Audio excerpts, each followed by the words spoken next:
ಶ್ರೀ ಗಣಪತಿ ಶಾರದಾ ಗುರುಭ್ಯೋ ನಮಃ. ಶ್ರೋತೃಗಳಿಗೆ ಶ್ರೀ ವಸಿಷ್ಠ ಮಹರ್ಷಿ ವಿರಚಿತ ಹಾಗೂ ಶ್ರೀ ವಾಲ್ಮೀಕಿ ಮಹರ್ಷಿ ಪ್ರೋಕ್ತ ದೇವುಡು ಅವರಿಂದ ಕನ್ನಡಿಸಲ್ಪಟ್ಟಿರುವ ಯೋಗ ವಾಸಿಷ್ಠದ ಉತ್ಪತ್ತಿ ಪ್ರಕರಣದಲ್ಲಿ ಬಂಧಹೇತು ವರ್ಣನ ಎಂಬ ಮೊದಲನೆಯ ಸರ್ಗಕ್ಕೆ ಸ್ವಾಗತ. ಹಿಂದಿನ ವೈರಾಗ್ಯ ಪ್ರಕರಣದಲ್ಲಿ ಶ್ರೀರಾಮನು ತನಗೆ 16ನೇ ವಯಸ್ಸಿನಲ್ಲಿ ಉಂಟಾಗಿರುವ ಖಿನ್ನತೆಯ ಕುರಿತಾಗಿಯೂ ಆ ಸಂಬಂಧ ಆತನಲ್ಲಿ ಉಂಟಾದ ವೈರಾಗ್ಯ ಮನೋಭಾವದ ಬಗ್ಗೆಯೂ ವಸಿಷ್ಠ ವಿಶ್ವಾಮಿತ್ರಾದಿಗಳ ಎದುರಿನಲ್ಲಿ ಹೇಳಿಕೊಳ್ಳುತ್ತಾನೆ. ಆಗ ವಿಶ್ವಾಮಿತ್ರರು, ವಸಿಷ್ಠರೇ ನಿನ್ನ ಮನಸ್ಸಿನ ಸಮಸ್ಯೆಗೆ ಪರಿಹಾರ ಮಾಡುವಲ್ಲಿ ಯೋಗ್ಯರಾಗಿದ್ದಾರೆ. ಅವರು ಬ್ರಹ್ಮಜ್ಞಾನವನ್ನು ನೇರವಾಗಿ ಚತುರ್ಮುಖ ಬ್ರಹ್ಮನಿಂದಲೇ ತಿಳಿದವರು. ಅವರೇ ನಿನಗೆ ಆತ್ಮಜ್ಞಾನವನ್ನು ಕರುಣಿಸಲಿದ್ದಾರೆ ಎಂದು ಹೇಳುತ್ತಾನೆ. ಮುಂದೆ ವಸಿಷ್ಠರು ಮುಮುಕ್ಷು ಪ್ರಕರಣದಲ್ಲಿ ಮೋಕ್ಷಾಪೇಕ್ಷಿಯಾದವನು ಹೇಗೆ ಇರಬೇಕು, ಹೇಗೆ ತಾನು ಸ್ವಸ್ಥ ಮನಸ್ಸಿನಿಂದ ಸಂತೋಷದಿಂದ ತತ್ವ ವಿಚಾರವನ್ನು ಮಾಡುತ್ತಾ ಆತ್ಮಜ್ಞಾನವನ್ನು ಅತ್ಯಂತ ಶ್ರದ್ಧೆಯಿಂದ ಪಡೆದುಕೊಳ್ಳಬೇಕು ಎಂಬುದನ್ನು ವಿವರಿಸಿ ಮುಂದುವರೆದು ಈ ಉತ್ಪತ್ತಿ ಪ್ರಕರಣದಲ್ಲಿ ಆ ತತ್ವಜ್ಞಾನವನ್ನು ಉಪದೇಶಿಸುತ್ತಿದ್ದಾರೆ. ವಸಿಷ್ಠರು ಹೇಳುತ್ತಿರುವರು, ತಾನು ಅಂದರೆ ಅಹಂ ಎಂದುಕೊಂಡಿರುವ ಕರ್ಮೇಂದ್ರಿಯ ಜ್ಞಾನೇಂದ್ರಿಯಗಳಿಂದ ತಿಳಿದು ಬರುವ ಇದು ಅಂದರೆ ಜಗತ್ತು ಎಂಬುದು ಯಾವುದುಂಟೋ ಅದು ಕನಸಿನಂತೆ ಆತ್ಮನಲ್ಲಿಯೇ ಕಾಣುವುದು. ಇದು ಅಂದರೆ ಜಗತ್ತು ಮತ್ತು ತಾನು ಎಂದರೆ ಅಹಂ ಎಂಬುದೆಲ್ಲವೂ ಬ್ರಹ್ಮವೇ ಎಂದು ಯಾವನು ಅರಿಯುವನೋ ಅವನು ಬ್ರಹ್ಮವಿತ್ ಆಗುವನು, ಅಂದರೆ ಬ್ರಹ್ಮವನ್ನು ಪಡೆಯುವನು. ಈ ಅಧ್ಯಾಸ ನ್ಯಾಯದಿಂದ ಲೋಕವೆಲ್ಲವೂ ಬ್ರಹ್ಮಾಕಾಶವೇ ಆಗಿರಲು ಈ ಲೋಕವೆಂದರೇನು, ಈ ಲೋಕವು ಯಾರಿಗೆ, ಈ ಲೋಕವು ಎಲ್ಲಿದೆ ಎಂದು ಮೊದಲಾಗಿ ಹೇಳಿದುದು ಆಶ್ಚರ್ಯವಾಗಿರುವುದು. ಏಕೆಂದರೆ ಈ ಲೋಕವು ಪರಮಾರ್ಥವಾಗಿ ಉಂಟು ಎಂಬುದನ್ನೇ ನಿರಾಕರಿಸಲಾಗಿರುವುದು. ಎಲೈ ಪ್ರಾಜ್ಞನೇ, ಜ್ಞಾನವೆಂದರೇನು ಎಂಬುದನ್ನು ಪ್ರಮಾಣಗಳಿಂದಲೂ ಅನುಭವದಿಂದಲೂ, ವಸ್ತುವೆಂದರೇನು ಎಂಬುದನ್ನು ಪರೀಕ್ಷೆಯಿಂದ ಎಲ್ಲವೂ ಬ್ರಹ್ಮವೇ ಅಲ್ಲದೆ ಇನ್ನು ಏನೂ ಇಲ್ಲ ಎಂದು ಸ್ಥಾಪಿಸುವುದರಿಂದಲೂ, ಸೃಷ್ಟ್ಯಾದಿ ಕ್ರಮವೆಂದರೇನು ಎಂಬುದನ್ನು ಸೂಕ್ಷ್ಮವೂ ಸ್ಥೂಲವಾಗಿ ಹೇಗೆ ಸೃಷ್ಟಿಯಾಯಿತು ಎಂದು ಉಪನ್ಯಾಸ ಮಾಡಿಯೂ, ಸ್ವಭಾವವೆಂದರೇನು ಎಂಬುದನ್ನು ಜಗತ್ತಾಗಿ ಕಾಣಿಸುತ್ತಿದ್ದರೂ ಬ್ರಹ್ಮವು ತನ್ನ ಸ್ವಭಾವವನ್ನು ಬಿಡುವುದಿಲ್ಲ ಎಂದು ತೋರಿಸುವುದರಿಂದಲೂ ಎಲ್ಲವನ್ನೂ ಈಗ ಹೇಳುವೆನು ಕೇಳು. ಈ ಮೂಲಕ ವಸಿಷ್ಠರು ಪ್ರತಿಯೊಂದನ್ನು ಜ್ಞಾನವೆಂದರೇನು, ವಸ್ತುವೆಂದರೇನು, ಸೃಷ್ಟಿಯಾದಿ ಕ್ರಮಗಳು ಎಂದರೇನು ಹಾಗೂ ಸ್ವಭಾವ ಎಂದರೇನು ಇವೆಲ್ಲವನ್ನು ರಾಮನಿಗೆ ಪ್ರಮಾಣಗಳ ಮೂಲಕವೇ ವಿವರಿಸುತ್ತಿರುವರು. ಜ್ಞಾನವನ್ನು ಪ್ರಮಾಣಗಳಿಂದಲೂ ಅನುಭವದಿಂದಲೂ, ವಸ್ತುವನ್ನು ಪರೀಕ್ಷೆಯಿಂದ, ಸೃಷ್ಟಿಯಾದಿಗಳನ್ನು ಹೇಗೆ ಸೂಕ್ಷ್ಮವು ಸ್ಥೂಲವಾಯಿತು ಎಂಬುದರ ಮೂಲಕ, ಅದೇ ರೀತಿ ಸ್ವಭಾವವೆಂದರೆ ಏನು ಎಂಬುದನ್ನು ಜಗತ್ತಾಗಿ ಕಾಣಿಸುತ್ತಿದ್ದರೂ ಬ್ರಹ್ಮದ ನಿಜಸ್ವರೂಪವೇನು ಎಂಬುದೆಲ್ಲವನ್ನು ವಸಿಷ್ಠರು ಹೇಳಲಿರುವರು. ಚಿದಾಕಾಶವನ್ನೇ ದೇಹವೆಂದುಕೊಂಡಿರುವ ಜೀವನು ತಾನೇ ಅಹಂ ನಾನು ಎಂಬ ತ್ವಂ ನೀನು ಎಂಬ ವ್ಯವಹಾರದಿಂದ ಕೂಡಿರುವ ಜಗತ್ತಾಗಿರುವನು. ಇಂತಹ ಜಗತ್ತನ್ನು ಕನಸಿನಂತೆ ಕಾಣುತ್ತಿರುವನು. ಅಂದರೆ ನಾನು ಎಂದರೆ ಅಹಂಕಾರದಿಂದ, ತ್ವಂ ನೀನು ಎಂಬ ಭಾವದಿಂದ ನಾನು ಜಗತ್ತಿನಿಂದ ಬೇರೆಯಾಗಿರುವೆನು, ಈ ಜಗತ್ತು ನನ್ನಿಂದ ಬೇರೆಯಾಗಿ ಇರುವುದು ಎಂದು ಕನಸಿನಂತೆ ಕಾಣುತ್ತಿರುವನು. ಇದಕ್ಕೆ ಹೀಗೆಯೇ ಸರಿ ಎನ್ನುವುದಕ್ಕೆ ಸ್ವಪ್ನ ಸಂಸಾರವೇ ದೃಷ್ಟಾಂತರವು. ಏಕೆಂದರೆ ಕನಸಿನಲ್ಲಿ ಕೂಡ ನಾವು ಮಲಗಿರುವಾಗ ಕನಸಿನಲ್ಲಿ ಒಂದು ಲೋಕವನ್ನು ಕಾಣುತ್ತೇವೆ, ಅಲ್ಲೊಂದು ಜಗತ್ತನ್ನು ಕಾಣುತ್ತೇವೆ. ಆ ಜಗತ್ತಿನೊಂದಿಗೂ ನಾವು ಹಾಗೆಯೇ ವ್ಯವಹರಿಸುತ್ತೇವೆ. ನಾನು ಆ ಕನಸಿನ ಜಗತ್ತನ್ನು ನೋಡುತ್ತಿದ್ದೇನೆ ಎಂದು ವ್ಯವಹರಿಸುತ್ತಿರುತ್ತೇವೆ. ಆದರೆ ಎಚ್ಚರವಾದ ಕೂಡಲೇ ಆ ಸ್ವಪ್ನ ಲೋಕದಲ್ಲಿ ಕಾಣುತ್ತಿದ್ದಂತಹ ಜಗತ್ತು, ಆ ಲೋಕ ಎಲ್ಲಿ ಹೋಗುತ್ತದೆ, ಅದೆಲ್ಲವೂ ಭ್ರಮೆ ಎಂಬುದರ ಅರಿವಾಗುತ್ತದಲ್ಲವೇ? ಹಾಗೆಯೇ ಎಚ್ಚರದ ಸ್ಥಿತಿಯಲ್ಲಿ ನಾವು ಕಾಣುತ್ತಿರುವ ಈ ಪ್ರಪಂಚವು ಕೂಡ ಕನಸಿನಂತೆ ಇದನ್ನು ಮುಂದೆ ತೋರಿಸಲಿದ್ದಾರೆ. ಮುಮುಕ್ಷುವಾದವನು ಏನು ಮಾಡಬೇಕು ಎಂಬುದನ್ನು ನಿನಗೆ, ಅಂದರೆ ಇಲ್ಲಿ ವಸಿಷ್ಠರು ಶ್ರೀರಾಮನಿಗೆ ಹೇಳುತ್ತಿರುವುದು, ಮುಮುಕ್ಷುವು ಏನು ಮಾಡಬೇಕು ಎಂಬುದನ್ನು ನಿನಗೆ ಹಿಂದಿನ ಪ್ರಕರಣದಲ್ಲಿ ಹೇಳಿದೆನು. ಇನ್ನು ಮುಂದೆ ಉತ್ಪತ್ತಿ ಪ್ರಕರಣವನ್ನು ಹೇಳುವೆನು. ಅಂದರೆ ಹಿಂದಿನ ಮುಮುಕ್ಷು ವ್ಯವಹಾರ ಪ್ರಕರಣದಲ್ಲಿ ಮೋಕ್ಷಾಪೇಕ್ಷಿಯಾದವನು ಹೇಗಿರಬೇಕು ಎಂಬುದನ್ನು ತಿಳಿಸಿದ ನಂತರ ಈ ಉತ್ಪತ್ತಿ ಪ್ರಕರಣದಲ್ಲಿ ವಿಶೇಷವಾಗಿ ಈ ಜಗತ್ತು ನಶ್ವರ, ಈ ಜಗತ್ತು ಮಾಯೆ, ಇದೊಂದು ಭ್ರಮೆ ಎಂಬುದನ್ನು ವಸಿಷ್ಠರು ನಿರೂಪಿಸಲಿರುವರು. ಸಂಸಾರವೆಂಬ ಈ ಬಂಧನವು ದೃಶ್ಯವೆಂದು ಒಂದು ಎದುರಿಗಿರುವುದರಿಂದ ಉಂಟಾಗಿರುವುದು. ಈ ದೃಶ್ಯವು ಅಡಗಿ ಎಲ್ಲವೂ ದೃಕ್ಕೆ ಆದರೆ ಆಗ ಬಂಧನವೇ ಇರುವುದಿಲ್ಲ. ಅಂದರೆ ನಮ್ಮ ಕಣ್ಣಿಗೆ ಎದುರಿಗೆ ಕಾಣುತ್ತಿರುವುದರಿಂದ ಅದು ದೃಶ್ಯವಾಗಿದೆ, ಅದು ಭ್ರಮೆ ಎಂಬುದು ಅರಿವಾಗಿ ನಮ್ಮ ತಲೆಯಲ್ಲಿ ಮಾತ್ರವೇ ಅದು ಸೃಷ್ಟಿಯಾಗಿದೆ ಎಂಬುದು ಅರಿವಾದೊಡನೆ ಆ ಬಂಧನಗಳು, ಅಂದರೆ ಹೊರಗಿನ ಜಗತ್ತಿನ ನೆಪದಲ್ಲಿ ನಾವು ಇಟ್ಟುಕೊಂಡಿರುವಂತಹ ಎಲ್ಲ ಬಂಧನಗಳು ಒಂದೇ ಸಲಕ್ಕೆ ಕಣ್ಮರೆಯಾಗಿ ಹೋಗುತ್ತವೆ. ಹೀಗೆ ಬಂಧನಕಾರಿಯಾದ, ನಮ್ಮನ್ನು ಬಂಧನದಲ್ಲಿ ಸಿಲುಕಿಸುವಂತಹ ಈ ದೃಶ್ಯವು ಅಸಂಭವವು, ಪಾರಮಾರ್ಥಿಕವಾಗಿ ಹುಟ್ಟಿದುದಲ್ಲ. ಇದೆಲ್ಲವನ್ನು ಕ್ರಮವಾಗಿ ಕೇಳು. ಜಗತ್ತಿನಲ್ಲಿ ಯಾವನು ಹುಟ್ಟುವನೋ ಅವನೇ ಬೆಳೆಯುವನು, ಅವನೇ ಮೋಕ್ಷವನ್ನಾಗಲಿ ಸ್ವರ್ಗವನ್ನಾಗಲಿ ನರಕವನ್ನಾಗಲಿ ಪಡೆಯುವನು. ಆದರೆ ಯಾವನಿಗೆ ಹುಟ್ಟೇ ಇಲ್ಲವೋ ಅವನಿಗೆ ಇವು ಯಾವುವೂ ಇಲ್ಲ. ಮತ್ತೊಮ್ಮೆ ಕೇಳಿ ನೋಡಿ.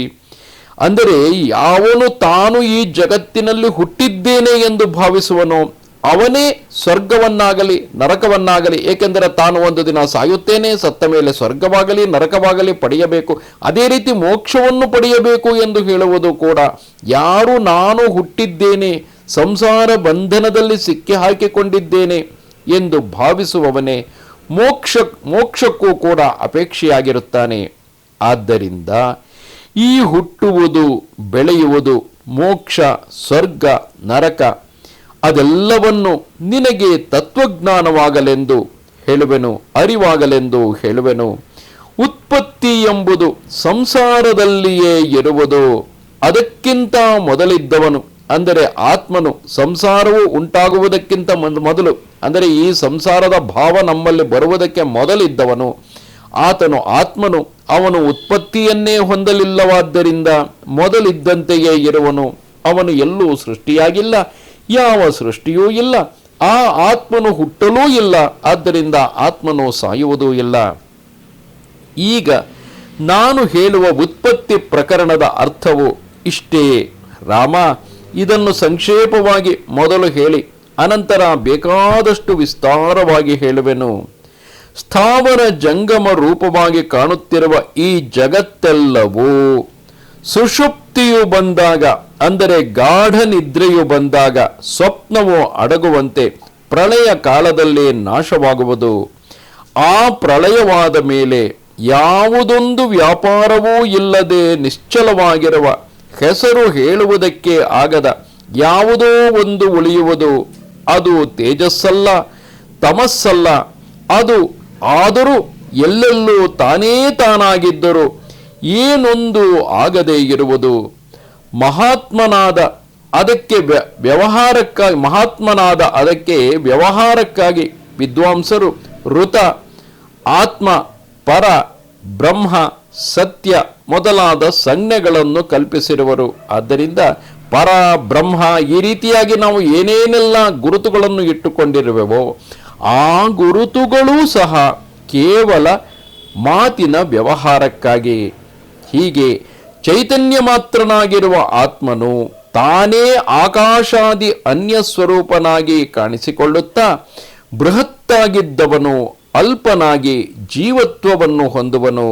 ಅನಂತರ ಪಂಚಭೂತಗಳಿಂದ ಆದ ಶರೀರವನ್ನು ಪಡೆದು ಜೀವ ಎಂದೆನ್ನಿಸಿಕೊಂಡು ಚಾಂಚಲ್ಯಕ್ಕೆ ಗುರಿಯಾಗಿ ಸಂಕಲ್ಪ ವಿಕಲ್ಪ ಮನನಗಳನ್ನು ಮಾಡುತ್ತಾ ಮಂದನಾಗಿ ಮನಸ್ಸಾಗುವನು. ಹೀಗೆ ಮಹತ್ತಾದ ಪರಮಾತ್ಮನಿಂದ ಸುಸ್ಥಿರವಾಗಿರುವ ಸಮುದ್ರದಿಂದ ಅಸ್ಥಿರವಾಗಿರುವ ತರಂಗವು ಹುಟ್ಟುವಂತೆ ಮನಸ್ಸು ಹುಟ್ಟುವುದು. ಆ ಮನಸ್ಸು ಯಾವಾಗಲೂ ಸ್ವೇಚ್ಛೆಯಾಗಿ ತಾನೇ ತನಗೆ ತೋರಿದಂತೆ ಸಂಕಲ್ಪಗಳನ್ನು ಮಾಡುತ್ತಲೇ ಇರುವುದು. ಆ ಸಂಕಲ್ಪದಿಂದಲೇ ವಿಸ್ತಾರವಾದ ಜಗತ್ತೆಂಬ ಇಂದ್ರಜಾಲವು ಹರಡುವುದು. ಕಡಗ ಎನ್ನುವುದು ಚಿನ್ನದಿಂದ ಹೇಗೆ ಬೇರೆಯಲ್ಲವೋ ಚಿನ್ನವು ಕಡಗದಿಂದ ಬೇರೆ ಹೇಗೆ ಅಲ್ಲವೋ ಹಾಗೆಯೇ ಜಗತ್ತು ಎನ್ನುವುದು ಬ್ರಹ್ಮದಿಂದ ಬೇರೆಯಲ್ಲ. ಮನಸ್ಸು ತನ್ನ ಸ್ವೇಚ್ಛೆಗೆ ತಕ್ಕಂತೆ ತಾನೇ ಸಂಕಲ್ಪಗಳನ್ನು ಮಾಡುತ್ತಲೇ ಇರುವುದರಿಂದ ಅದರಿಂದಲೇ ವಿಸ್ತಾರವೆಂಬ ಈ ಜಗತ್ತೆಂಬ ಇಂದ್ರಜಾಲವು ಹರಡುತ್ತಿರುವುದೇ ಹೊರತು ಅದು ಬ್ರಹ್ಮಕ್ಕಿಂತ ಭಿನ್ನವಾಗಿ ಬೇರೆಯಾಗಿ ಇರುವಂತಹುದಲ್ಲ. ಅನಂತವಾಗಿ ಇರುವ ಈ ಜಗತ್ತೆಲ್ಲ ಬ್ರಹ್ಮದಲ್ಲಿಯೇ. ಕಟಕತ್ವವು ಚಿನ್ನದಲ್ಲಿ ಇರುವಂತೆ ಇರುವುದಲ್ಲದೆ ಬ್ರಹ್ಮದಿಂದ ಬೇರೆಯಾದ ಜಗತ್ತೆಂಬ ಮತ್ತೊಂದಾಗಿ ಇಲ್ಲ. ಚಂಚಲವಾಗಿ ಹರಿಯುತ್ತಿರುವಂತೆ ಕಾಣಿಸುತ್ತಿದ್ದರೂ ನಿಜವಾಗಿ ಇಲ್ಲದ ಮರೀಚಿಕೆಯೋ ಹೊಳೆಯುವಂತೆ ಮನಸ್ಸಂಕಲ್ಪಮಯವಾದ ಜಗತ್ತೆಂಬ ಈ ಇಂದ್ರಜಾಲವು ಹರಡಿರುವುದು. ಬಲ್ಲವರು ಈ ಜಗದ್ಭ್ರಾಂತಿಯನ್ನು ಅವಿದ್ಯಾ, ಸಂಸ್ಮೃತಿ, ಬಂಧ, ಮಾಯಾ, ಮೋಹ, ಮಹತ್ತು, ತಮಸ್ಸು ಎಂಬ ಹಲವು ಹೆಸರುಗಳಿಂದ ಕರೆಯುವರು. ಚಂದ್ರನಂತೆ ಮುಖವಿರುವ ಎಲೆ ರಾಮನೇ, ಈ ಬಂಧದ ಸ್ವರೂಪವೆಂದರೇನು ಎಂಬುದನ್ನು ಮೊದಲು ಹೇಳುವೆನು. ಅನಂತರ ಮೋಕ್ಷದ ಸ್ವರೂಪವನ್ನು ತಿಳಿಯುವೆಯಂತೆ. ದೃಶ್ಯವೆಂಬುದೊಂದು ಇರುವುದೇ ದ್ರಷ್ಟೃವಿಗೆ ಬಂಧವು. ದೃಶ್ಯ ಬಲದಿಂದ ದ್ರಷ್ಟೃವು ಬದ್ಧನು. ದೃಶ್ಯವಿಲ್ಲದಿದ್ದರೆ ಮೋಕ್ಷವು. ನೀನು ನಾನು ಎಂಬ ಮಿಥ್ಯಾರೂಪವಾದ ಜಗತ್ತೇ ದೃಶ್ಯವು. ಇದು ಎಲ್ಲಿಯವರೆಗೆ ಇರುವುದೋ ಅಲ್ಲಿಯವರೆಗೂ ಮೋಕ್ಷವಿಲ್ಲ. ನೇದಂ ಇದು ಬ್ರಹ್ಮವಲ್ಲ ಇದು ಬ್ರಹ್ಮವಲ್ಲ ಅದು ಬ್ರಹ್ಮವಲ್ಲ ಎಂದು ವ್ಯರ್ಥವಾಗಿ ಪ್ರಲಪಿಸಿದರೆ, ಇದು ಅಂದರೆ ಕಣ್ಣಿಗೆ ಕಾಣಿಸುತ್ತಿರುವಂತಹ ಜಗತ್ತು ಇದು ಬ್ರಹ್ಮವಲ್ಲ ಎಂದು ಕೇವಲ ಪ್ರಲಪಿಸಿದರೆ ಉಪಶಾಂತಿಯನ್ನು ಹೊಂದುವುದಿಲ್ಲ. ನೇದಂ ಎನ್ನುವುದರಿಂದ ಸಂಕಲ್ಪ ವಿವೃದ್ಧಿಯಾಗುವುದು. ಅದರಿಂದ ಈ ದೃಶ್ಯ ವ್ಯಾಧಿಯು ಇನ್ನೂ ಬಲಿಯುವುದು. ವಿಚಾರಶೀಲನಾದ ರಾಮನೇ, ತರ್ಕವಾದಗಳಿಂದಲೋ ತೀರ್ಥಯಾತ್ರಾದಿಗಳಿಂದಲೋ ವೃತಾದಿ ನಿಯಮಗಳಿಂದಲೋ ಈ ದೃಶ್ಯ ವ್ಯಾಧಿಯು ಹೋಗುವುದಿಲ್ಲ. ಅಂದರೆ ನಮ್ಮ ಕಣ್ಣಿಗೆ ಕಾಣುವಂತಹ ಜಗತ್ತು ನನಗಿಂತಲೂ ಬೇರೆಯಾಗಿರುವುದು ಎಂಬ ಭ್ರಮೆಯು ಹೋಗುವುದಿಲ್ಲ. ದೃಶ್ಯವಾದ ಜಗತ್ತು ಇರುವುದಾದರೆ ಅದು ಯಾವುದರಿಂದಲೂ ಹೋಗುವುದಿಲ್ಲ. ದೃಶ್ಯವಾದ ಜಗತ್ತು ಇರುವುದಾದರೆ ಅದು ಯಾರಿಗೂ ಶಾಂತವಾಗದೆಯೇ ಇರಬೇಕು. ಏಕೆಂದರೆ ಅಸತ್ತಾದುದು ಇರುವುದಿಲ್ಲ, ಸತ್ತಾದದ್ದು ಹೋಗುವುದಿಲ್ಲ. ಅಜ್ಞೇಯನು ಜ್ಞಾನ ಸ್ವರೂಪನೂ ಆದ ದ್ರಷ್ಟೃವು ಎಲ್ಲೆಲ್ಲಿ ಇರುವನೋ ಅಲ್ಲಲ್ಲಿ ಅದು ಅಣುವಿನ ಒಳಗೆ ಏಕಾಗಿರಲೊಲ್ಲದು. ದೃಶ್ಯ ಸಂಪತ್ತು ಅಲ್ಲೆಲ್ಲ, ಅಂದರೆ ಅಜ್ಞೇಯನು ಜ್ಞಾನಸ್ವರೂಪನು ಆದ ದೃಷ್ಟೃವು ನೋಡುತ್ತಿರುವವನು ಎಲ್ಲೆಲ್ಲಿ ಇರುವನೋ ಅಲ್ಲಲ್ಲಿ ಅದು ಅಣುವಿನ ಒಳಗೆ ಇದ್ದರೂ ಅಲ್ಲಿಯೇ ಜಗತ್ತು ತಲೆ ಎತ್ತುವುದು. ಅದರಿಂದ ದೃಶ್ಯವಾದ ಈ ಜಗತ್ತು ಇದೆ ಎಂಬುದಾಗಲಿ, ಇದನ್ನು ಇಲ್ಲಿ ತೊಳೆದು ಬಿಟ್ಟೆ, ಅಲ್ಲಿ ತಪೋಧ್ಯಾನ ಜಪಾದಿಗಳಿಂದ ಆ ಜಗತ್ತನ್ನು ಬಿಟ್ಟೆ ಎಂದು ಹೇಳುವುದೆಲ್ಲ ಗಂಜಿಯನ್ನು ಕುಡಿದು ಹೊಟ್ಟೆ ತುಂಬಿಸಿಕೊಂಡೆ ಎಂದಂತೆ. ಎಲೆ ರಾಮನೇ, ದೃಶ್ಯವಾದ ಜಗತ್ತು ಇರುವವರೆಗೂ ಪರಮಾಣುವಿನ ದರದಲ್ಲಿದ್ದರು, ಅಷ್ಟು ಸಣ್ಣದಾಗಿದ್ದರು, ಈ ಚಿತ್ತೆಂಬ ಕನ್ನಡಿಯಲ್ಲಿ ಆ ಜಗತ್ತು ಕಣ್ಣಿಗೆ ಕಾಣುವ ಆ ಜಗತ್ತು ಪ್ರತಿಫಲಿಸುತ್ತಲೇ ಇರುವುದು. ಗಿರಿ, ಸಮುದ್ರ, ಭೂಮಿ, ನದಿ, ಜಲ ಮುಂತಾದವೆಲ್ಲವೂ ಎಲ್ಲಿದ್ದರೂ ಕನ್ನಡಿಯಲ್ಲಿ ಪ್ರತಿಫಲಿಸುವಂತೆ ಚಿತ್ತೆಂಬ ಮನಸ್ಸೆಂಬ ದರ್ಪಣದಲ್ಲಿ ಅವೆಲ್ಲವೂ ಕೂಡ ಜಗತ್ತಿನ ರೂಪದಲ್ಲಿ ಪ್ರತಿಫಲಿಸುತ್ತಲೇ ಇರುವವು. ಹೀಗೆ ಪ್ರತಿಬಿಂಬಿಸಿದಾಗಲೆಲ್ಲ ದುಃಖ, ಜರ, ಮರಣ, ಜನ್ಮಗಳು, ಭಾವ, ಅಭಾವ, ಗ್ರಹ ಅಂದರೆ ಹಿಡಿಯುವುದು, ಉತ್ಸರ್ಗ ಅಂದರೆ ಬಿಡುವುದು, ಸ್ಥೂಲ, ಸೂಕ್ಷ್ಮ, ಚಲ, ಅಚಲಗಳೆಂಬ ಭಾವಗಳು ಮನಸ್ಸಿನಲ್ಲಿ ಉದಿಸುವವು. ಈ ದೃಶ್ಯವನ್ನು ನಾನು ಅಳಿಸಿದೆನು, ನಾನು ಈಗ ಇಲ್ಲಿರುವೆನೋ ಎಂಬುದೇ ಈ ವಾಸನೆಯೇ ಸಂಸಾರವೆಂಬ ಸ್ಮೃತಿಗೆ ಬೀಜವಾಗಿ ಸಮಾಧಿಯಲ್ಲಿ ಇರುವುದು. ಈ ದೃಶ್ಯವು ಇರುವಾಗ ಅಂದರೆ ಕಣ್ಣಿಗೆ ಕಾಣುವಂತಹ ಈ ಜಗತ್ತು, ಅದರ ಸಂಬಂಧಗಳು ಇವೆಲ್ಲ ಇರುವಾಗ ನಿರ್ವಿಕಲ್ಪ ಸಮಾಧಿ ಎಲ್ಲಿಂದ ಬರುವುದು? ಅಕ್ಷಯವಾದ ಸುಷುಪ್ತತೆಯೇ ಆಗಲಿ ತುರಿಯಾವಸ್ಥೆಯೇ ಆಗಲಿ ಸಂಭವಿಸುವುದಿಲ್ಲ. ಏಕೆಂದರೆ ನಮ್ಮ ಕಣ್ಣಿಗೆ ಕಾಣುವಂತಹ ಜಗತ್ತು ನಮ್ಮನ್ನು ಸಂಸಾರ ಬಂಧನದಿಂದ ಕಾಡುತ್ತಲೇ ಇರುತ್ತದೆ. ಸುಷುಪ್ತಿಯಿಂದ ಎದ್ದವನಿಗೆ, ಅಂದರೆ ಕನಸಿಲ್ಲದ ನಿದ್ದೆಯಿಂದ ಎದ್ದವನಿಗೆ ಎಲ್ಲವೂ ಮೊದಲಿನಂತೆಯೇ ಇರುವುದು. ಹಾಗೆಯೇ ಸಮಾಧಿ ಮುಗಿದಾಗ ದುಃಖರೂಪವಾದ ಜಗತ್ತೆಲ್ಲವೂ ಮೊದಲಿನಂತೆಯೇ ಅಖಂಡವಾಗಿದ್ದು ಕಾಣುವುದು. ಹೀಗೆ ಎಲೈ ರಾಮನೇ, ಕ್ಷಣಿಕವಾದ ಸುಖವನ್ನು ಕೊಟ್ಟು ಮತ್ತೆ ಅನರ್ಥದಲ್ಲಿ ಕೆಡಹುವುದಾಗಿರುವ ಸಮಾಧಿಗಳಿಂದ ತಾನೇ ಏನು ಸುಖವಾದೀತು? ಕ್ಷಣಿಕವಾದ ಸುಖ ನಮಗೆ ಸಿಕ್ಕರೂ ಕೂಡ ಆ ಅನರ್ಥದಲ್ಲೇ ಕೆಡಹುವಂತಹ ಸಮಾಧಿಗಳು, ಇಲ್ಲಿ ಸಮಾಧಿಗಳೆಂದು ಹೇಳುತ್ತಿರುವುದು ಮನಸ್ಸು ಅದರಲ್ಲಿ ಸಂಪೂರ್ಣವಾಗಿ ತೊಡಗಿ ಹೋಗಿರುವುದು. ಕ್ಷಣಿಕವಾಗಿ ಸುಖ ಕೊಟ್ಟರು ಮುಂದೆ ಅನರ್ಥವನ್ನೇ ಉಂಟು ಮಾಡುವಂತಹ ಈ ಜಗತ್ತು ಎಂಬ ಭ್ರಮಾರೂಪವಾದ ಆ ಒಂದು ಸಮಾಧಿ ಭಾವದಲ್ಲಿ, ಆ ಜಗತ್ತು ಭ್ರಮೆ ಎಂಬ ಸಮಾಧಿ ಭಾವದಲ್ಲಿ ಮುಳುಗಿರುವಾಗ ಯಾವ ಸುಖ ನಮಗೆ ಸಿಗಲು ಸಾಧ್ಯ? ನಿರ್ವಿಕಲ್ಪ ಸಮಾಧಿಯಲ್ಲಿಯೇ ಸಹಜ ಸ್ಥಿತಿಯುಂಟಾಗುವುದು ಎನ್ನುವುದಾದರೆ ಅದನ್ನೇ ಪರಮ ಪದವೆನ್ನಬಹುದು. ಆದರೆ ಅದು ಅಕ್ಷಯವಾದ ಸುಷುಪ್ತಿಯಂತಹುದು, ಅಂದರೆ ಪುನರಾವೃತ್ತಿಯುಳ್ಳದ್ದು. ಈ ದೃಶ್ಯವಿರಲಾಗಿ ಎಲ್ಲೆಲ್ಲಿ ಚಿತ್ತತೆಯು ಬರುವುದೋ, ಅಂದರೆ ಎಲ್ಲೆಲ್ಲಿ ಮನಸ್ಸು ಮಧ್ಯೆ ಬರುವುದೋ ಅಲ್ಲಲ್ಲಿ ಜಗತ್ತೆಂಬ ಭ್ರಾಂತಿಯು ಬರುವುದರಿಂದ ಯಾರು ತಾನೇ ಏನನ್ನು ತಾನೇ ಪಡೆಯುವುದಿಲ್ಲ. ಒಂದು ವೇಳೆ ದ್ರಷ್ಟೃವು ನಾನು ಪಾಷಾಣದಂತೆ ನಿಶ್ಚಲನಾಗಿರುವೆನೋ ಎಂದು ಬಲಾತ್ಕಾರವಾಗಿ ಭಾವಿಸಿಕೊಂಡರೂ ಅವನು ಅದರಂತೆಯೇ ಕೆಲವು ಕಾಲ ಇರುವನು, ಮತ್ತೆ ದೃಶ್ಯತೆಯು ಬಂದೇ ಬರುವುದು.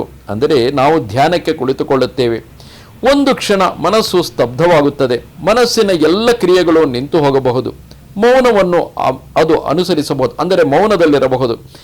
ಆದರೆ ಆ ಕ್ಷಣದಲ್ಲಿ ಹೊರಗಿನ ಜಗತ್ತು ನಮ್ಮ ಪಾಲಿಗೆ ಮಾಯವಾಗಿರಬಹುದು. ಇದು ಹೇಗೆಂದರೆ, ರಾತ್ರಿ ಮಲಗಿದಾಗ ಗಾಢ ನಿದ್ರೆಯಲ್ಲಿರುವಾಗ ಕನಸು ಕಾಣುತ್ತಿರುವಾಗ ಹೊರಗಿನ ನಮ್ಮ ಜಗತ್ತು ಮಾಯವಾಗಿರುತ್ತದೆ, ನಂತರ ಎಚ್ಚರವಾದಾಗ ಕನಸಿನ ಜಗತ್ತು ಮಾಯವಾಗುತ್ತದೆ.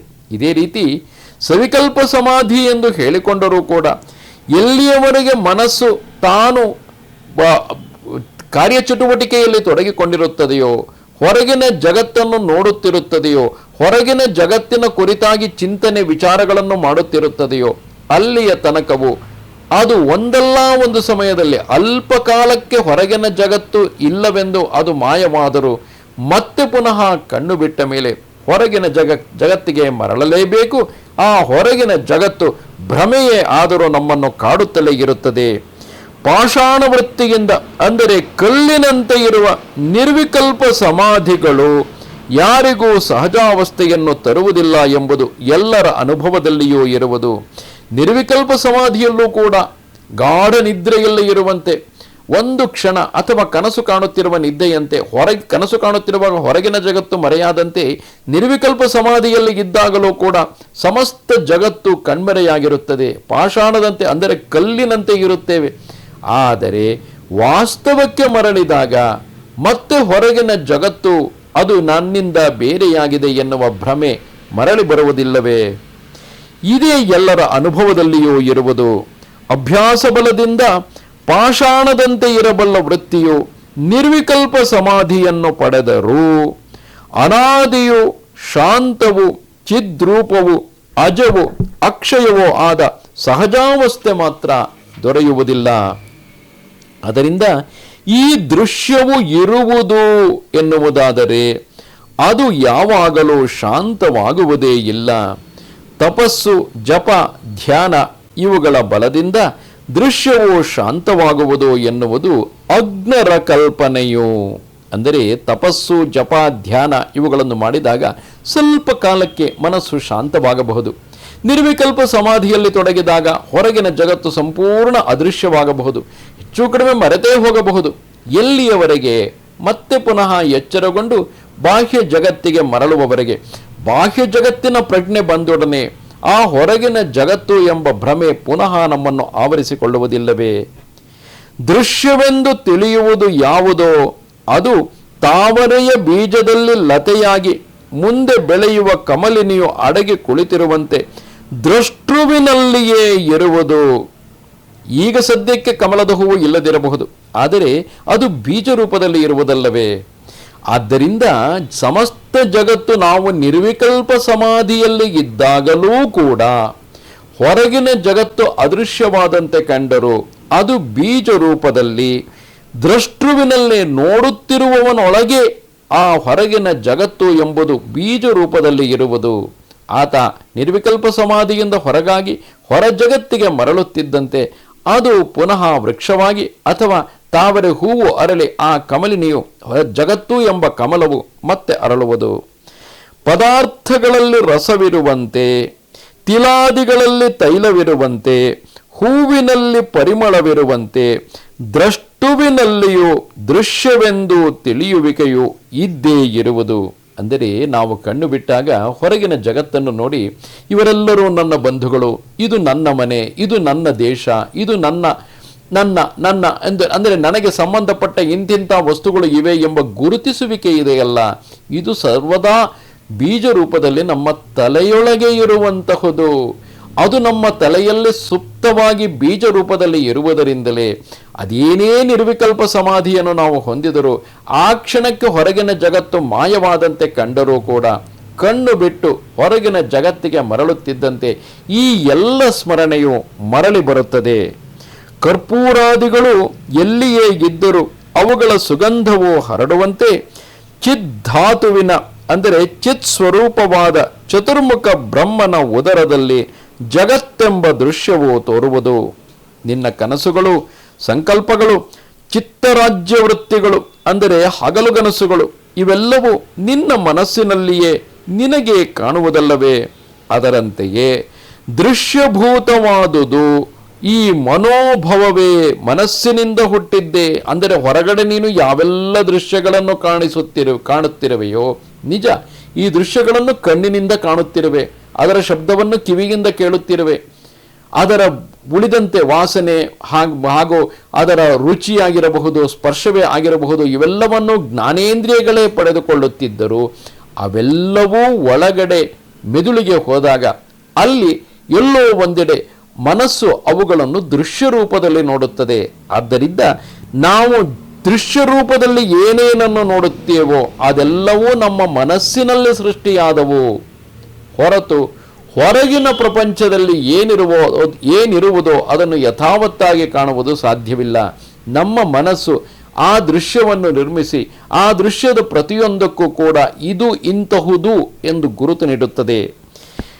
ಅದರಿಂದ ಚಿತ್ತವಿಕಲ್ಪದಿಂದ ಉಂಟಾದ ಪಿಶಾಚವು ನಿಜವಲ್ಲದಿದ್ದರೂ ಬಾಲಕನನ್ನು ಹೇಗೆ ಹೊಡೆಯುವುದೋ, ಅಂದರೆ ನಮ್ಮ ಚಿತ್ತವಿಕಲ್ಪದಿಂದ ಇಲ್ಲೊಂದು ಪಿಶಾಚಿ ಇದೆ, ಅದು ನನ್ನನ್ನು ಹೊಡೆಯುತ್ತಿದೆ ಎಂದುಕೊಂಡರೆ ಹೇಗೆ ಬಾಲಕನಾದವನು ಹೆದರುವನೋ ಅದೇ ರೀತಿಯಾಗಿ ಹೊರಗಿನ ಜಗತ್ತು ನಮ್ಮೊಂದಿಗೆ ಯಾವ ಸಂಬಂಧವನ್ನು ಹೊಂದಿರದಿದ್ದರೂ ಅದು ತನ್ನ ಪಾಡಿಗೆ ತಾನುಗಿದ್ದರೂ ಆ ಜಗತ್ತಿನ ಕುರಿತಾಗಿ ನಮ್ಮ ಮನಸ್ಸಿನಲ್ಲಿ ಕಲ್ಪಿಸಿಕೊಳ್ಳುವ ಹಲವು ವಿಧದ ಕಲ್ಪನೆಗಳು, ಸಂಬಂಧಗಳು, ಭ್ರಮೆಗಳು ಇವುಗಳ ಕಾರಣದಿಂದಾಗಿ ನಾವು ಆ ಭ್ರಮೆಯ ಕಾರಣದಿಂದಾಗಿ ಸಂಸಾರದ ಬಂಧನಕ್ಕೆ ಒಳಗಾಗುತ್ತೇವೆ. ಹೊರ ಜಗತ್ತಿನಲ್ಲಿ ಕೆಲಸಗಳು ತಮಗೆ ತಾವೇ ನಡೆಯುತ್ತಿದ್ದರೂ ನಾನು ಈ ಕೆಲಸಗಳನ್ನು ಮಾಡುತ್ತಿದ್ದೇನೆ ಎಂಬ ಬಂಧದಲ್ಲಿ ಸಿಕ್ಕಿ ಹಾಕಿಕೊಳ್ಳುತ್ತೇವೆ. ಅದೇ ಕರ್ಮ ಬಂಧನ, ಮುಂದೆ ಅದೇ ಸಂಸಾರದ ಬಂಧನಕ್ಕೆ ಕಾರಣವಾಗುವುದು. ಅದರಿಂದ ಚಿತ್ತವಿಕಲ್ಪದಿಂದ ಬಾಲಕನು ಹೇಗೆ ಹೆದರುತ್ತಾನೋ ಹಾಗೆಯೇ ದೃಶ್ಯರೂಪವಾದ ಪಿಶಾಚವು ದ್ರಷ್ಟೃವನ್ನು ಅಂದರೆ ನೋಡುತ್ತಿರುವವನನ್ನು ತಾನು ಅಸತ್ತಾದರೂ ಪೀಡಿಸುತ್ತಿರುವುದು. ಬೀಜದ ಒಳಗಿರುವ ಅಂಕುರವು ದೇಶ ಕಾಲಗಳೆಂಬ ಉಪಾಧಿಗಳು ಅನುಕೂಲವಾಗಲು ಮನೋಹರವಾಗಿ ತನ್ನ ಸ್ವರೂಪವನ್ನು ಪ್ರಕಟಿಸುವಂತೆ, ಬೀಜದೊಳಗಿರುವ ಅಂಕುರವು ಸಂದರ್ಭಾನುಸಾರ ಹೊರಗೆ ಬರುವಂತೆ ತನ್ನ ಸ್ವರೂಪವನ್ನು ಪ್ರಕಟಿಸುವಂತೆ ದೃಶ್ಯವೃತ್ತಿಯು ಅನುಕೂಲ ಉಪಾಧಿಯು ದೊರೆತಾಗ ಹಬ್ಬುವುದು. ಅಂದರೆ ನಮ್ಮ ಮನಸ್ಸಿನಲ್ಲಿ ಯಾವುದೋ ಇದ್ದಕ್ಕಿದ್ದಂತೆ ಹೊರಗಿನ ಜಗತ್ತು ಇದ್ದ ಹಾಗೆಯೇ ಇರುತ್ತದೆ, ಯಾವ ಬದಲಾವಣೆಯೂ ಆಗಿರುವುದಿಲ್ಲ. ಆದರೆ ಇದ್ದಕ್ಕಿದ್ದಂತೆ ಏನೋ ನಡೆಯುತ್ತಿದೆ, ನನ್ನ ಮೇಲೆ ಯಾರೋ ಆಕ್ರಮಣ ಮಾಡುತ್ತಿದ್ದಾರೆ, ಯಾರೋ ನನ್ನಿಂದ ಎಲ್ಲವನ್ನು ಕಿತ್ತುಕೊಂಡು ಹೋಗುತ್ತಾರೆ, ಇವರು ನನ್ನೊಂದಿಗೆ ಪ್ರತಿಸ್ಪರ್ಧೆಗೆ ಇಳಿದಿದ್ದಾರೆ, ಇವರೆಲ್ಲ ನನ್ನ ಬಂಧುಗಳು, ಇವರೆಲ್ಲ ನನ್ನೊಂದಿಗೆ ಪ್ರೀತಿ ತೋರಿಸುತ್ತಿದ್ದಾರೆ, ಇವರೆಲ್ಲ ನನಗೆ ಬೇಕಾದವರು. ಈ ಎಲ್ಲವೂ ಕೂಡ ಮನಸ್ಸಿನಲ್ಲಿ ಸೃಷ್ಟಿಯಾಗುವಂತಹದು. ಮನಸ್ಸು ತಾನು ಸೃಷ್ಟಿಸಿಕೊಂಡ ಈ ಭ್ರಮಾಲೋಕದಿಂದಲೇ. ಈ ಭ್ರಮಾಲೋಕವು ಹೇಗಿರುವುದಪ್ಪ ಎಂದರೆ ಬೀಜ ರೂಪದಲ್ಲಿ ನಮ್ಮ ಒಳಗೆ ಅಡಗಿರುವುದು. ಕ್ಷಣಕಾಲ ನಾವು ಶಾಂತಚಿತ್ತರಾದಾಗ ಅದು ಕಣ್ಣಿಗೆ ಕಾಣಿಸದೇ ಇರಬಹುದು. ಮತ್ತೆ ಪುನಃ ಸಂದರ್ಭ ಬಂದಾಗ, ಹೇಗೆ ಬೀಜದೊಳಗೆ ಅಡಗಿರುವ ಅಂಕುರವು ಸಮಯಾನುಕೂಲ ಬಂದಾಗ, ಆ ಪ್ರದೇಶ ಕಾಲವು ಬಂದಾಗ ಹೇಗೆ ಹೊರಗೆ ಕಾಣಿಸಿಕೊಂಡು ಮನೋಹರವಾಗಿ ಹಬ್ಬಿ ಬಳ್ಳಿಯಾಗಿ ವೃಕ್ಷವಾಗಿ ಬೆಳೆಯುವುದೋ, ಹಾಗೆ ನಮ್ಮ ಮನಸ್ಸಿನೊಳಗೆ ಅಡಗಿಕೊಂಡಿರುವ ಬೀಜರೂಪವಾದ ಈ ಜಗತ್ತು ಸಮಯಾನುಸಂದರ್ಭದಲ್ಲಿ, ಅಂದರೆ ಆಯಾ ದೇಶ ಕಾಲಗಳ ಸಂದರ್ಭಗಳು ಬಂದಾಗ ವಿಸ್ತಾರವಾಗಿ ಹರಡಿ ಅದೇ ಸಂಸಾರ ವೃಕ್ಷವಾಗುತ್ತದೆ. ಹೀಗೆ ಬೀಜರೂಪವಾದ ದ್ರವ್ಯದಲ್ಲಿ ಒಳಗೆ ಎಲ್ಲೋ ಒಂದು ಮೂಲೆಯಲ್ಲಿ ಚಮತ್ಕಾರ ರೂಪವಾದ ಶಕ್ತಿ ರೂಪ ಹೊಂದಿದ್ದು ಪ್ರಕಟವಾಗಿ ನಾಶವಾಗಿ ಮತ್ತೆ ಮತ್ತೆ ತೋರುವಂತೆ, ಇದೇ ಸೃಷ್ಟಿ ಮತ್ತು ಪ್ರಳಯ ಪ್ರಕಟವಾಗಿ ನಾಶವಾಗಿ ಮತ್ತೆ ಮತ್ತೆ ತೋರುವಂತೆ ಚಿನ್ಮಾತ್ರ ಶರೀರನಾದ ಪರಮಾತ್ಮನಲ್ಲಿಯೂ ಆತನ ಸ್ವಭಾವಭೂತವಾಗಿರುವ ಜಗತ್ಸ್ಥಿತಿಯು ಏಳುತ್ತಲೋ ಮುಳುಗುತ್ತಲೋ ಮುಕ್ತರಾದವರಿಂದ ಬಿಡಲ್ಪಡುತ್ತಲೋ ಇರುವುದು. ಅಂದರೆ ಮುಕ್ತನಾದವನು ಮೋಕ್ಷಾಪೇಕ್ಷೆಯಾಗಿ ತಾನು ಮೋಕ್ಷವನ್ನು ಪಡೆದೆ ಎಂದುಕೊಳ್ಳುವವನು ಆ ತನ್ನ ಮನಸ್ಸಿನೊಳಗೆ ಸಂಕಲ್ಪ ರೂಪದಲ್ಲಿ ಉಂಟಾದ ಜಗತ್ತನ್ನು ಬಿಡುತ್ತಾನೆ. ಆದರೆ ಸಂದರ್ಭಾನುಸಾರ ಅದನ್ನು ಹಾಗೆಯೇ ಇದು ತನ್ನ ಮನಸ್ಸಿನ ಸೃಷ್ಟಿ ಎಂಬ ಅರಿವಿನಿಂದ ಸದಾ ಇರದಿದ್ದರೆ ಪುನಃ ಬೀಜ ರೂಪದಲ್ಲಿದ್ದು ಅದನ್ನೇ ಕಾರಣ ಶರೀರವೆನ್ನುವುದು, ಕಾರಣ ರೂಪದಲ್ಲಿದ್ದು ಮತ್ತೆ ಪುನಃ ಅದು ಹರಡಿಕೊಳ್ಳುವ ಎಲ್ಲ ಸಾಧ್ಯತೆ ಇರುತ್ತದೆ. ಇಂತಿದು ಆರ್ಷವೂ ವಾಲ್ಮೀಕಿ ಪ್ರೋಕ್ತವೂ ಆದ ಶ್ರೀ ವಾಸಿಷ್ಠ ರಾಮಾಯಣದ ಉತ್ಪತ್ತಿ ಪ್ರಕರಣದಲ್ಲಿ ಬಂಧಹೇತು ವರ್ಣನೆ ಎಂಬ ಮೊದಲನೆಯ ಸರ್ಗವು. ನಮಸ್ತೆ ಶಾರದೆ ದೇವಿ ಕಾಶ್ಮೀರ ಪುರವಾಸಿನಿ ತ್ವಾಮಹಂ ಪ್ರಾರ್ಥಯೇ ನಿತ್ಯಂ ವಿದ್ಯಾದಾನಂಚ ದೇಹಿಮೆ. ನಮಸ್ಕಾರ.